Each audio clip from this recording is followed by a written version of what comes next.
And we will now begin with our questions. I recognize myself for 5 minutes. And Ms. Wojcicki, I really appreciate your opening statement and the fact that your company can identify the potential risk for cancer and things like that. I mean, that's great.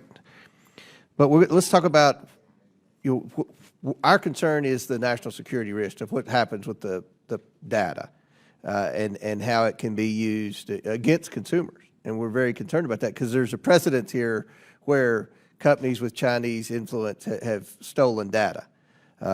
So just to start off, with 23andMe, people provide a saliva sample to the company.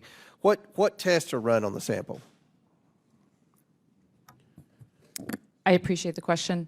The test that was run, it was actually run on a gene chip that Illumina created. So the sample was sent to, somebody takes a saliva sample, they get a tube. Okay, so what type of information did 23andMe obtain from the sample? It was about 600,000 specific markers in your genome.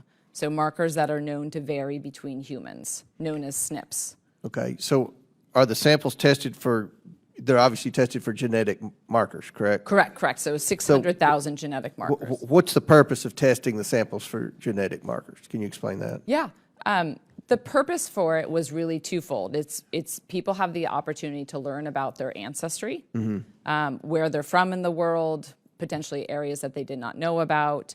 They have the opportunity to connect with family members, potentially, for instance, adoptees who are looking to identify, biological siblings or parents. Right. Out of curiosity, is this optional for consumers? It's completely optional because we realized there was a number of people who do not want to find additional family members and that they did not want to be identified. So it's an explicit consent where we ask people specifically, do you want to find close family members or distant? And you have the ability at any time to toggle in or to toggle out of that. It's very easy to do.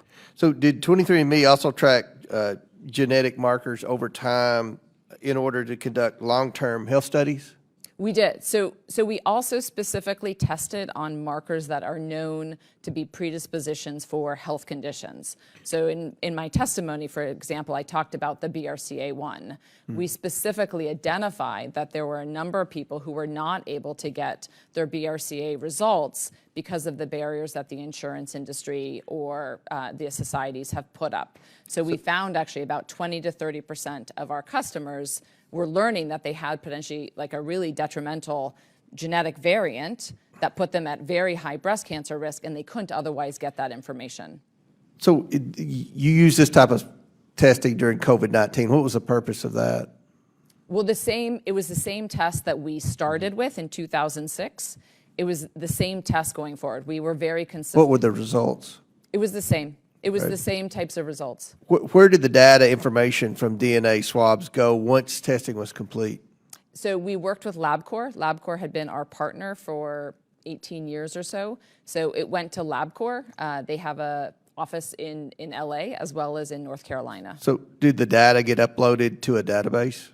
Yeah, so they would then send us data files, and that data would come into 23andMe. We also upload it into, we work with Amazon, AWS, all on US servers. How was the data protected? It was encrypted from end to end. We had all kinds of ways that, again, the team thought about how it was going to be encrypted, how it was sent.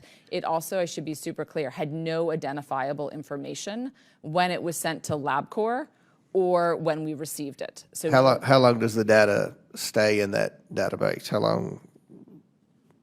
At the 23andMe database? I'm sorry? At 23andMe, you mean? Yeah. As long as or the customer anywhere. wants. How long does the data stay in the database? As long as a customer wants. They have that opportunity to delete their data at any time. So where did the physical saliva sample go after testing is complete?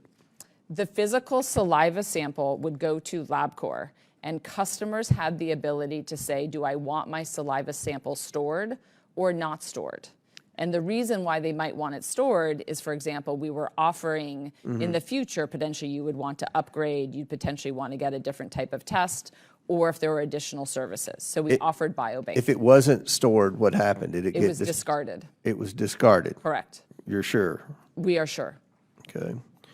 Was it possible to run multiple tests on one sample? It was possible to run multiple tests on one sample.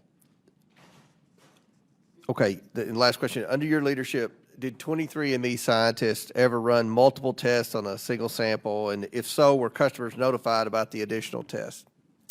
We ran additional tests potentially for the FDA submissions that we did.